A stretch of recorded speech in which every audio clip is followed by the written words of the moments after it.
તો સુપ્રીમ કોર્ટે નવા કૃષિ કાયદાઓ પર રોક લગાવતા ગોંડલ ન્યાય એજ કલ્યાણ સમિતિ દ્વારા ઉજવણી કરવામાં આવી હતી। સંસ્થાના આગેવાનો દ્વારા કડિયા લાઈન ડોક્ટર બાબા સાહેબ આંબેડકરની પ્રતિમા પાસે ફટાકડા ફોડીને ખુશી વ્યક્ત કરવામાં આવી હતી, જેમને લઈને પોલીસે ન્યાય એજ કલ્યાણ સમિતિના આગેવાનોની અટકાયત કરીને કાર્યવાહી હાથ ધરી હતી। બીજી તરફ નામદાર સુપ્રીમ કોર્ટના આદેશને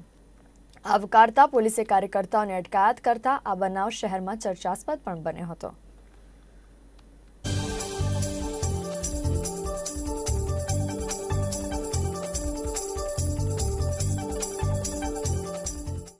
આજ રોજ સુપ્રીમ કોર્ટે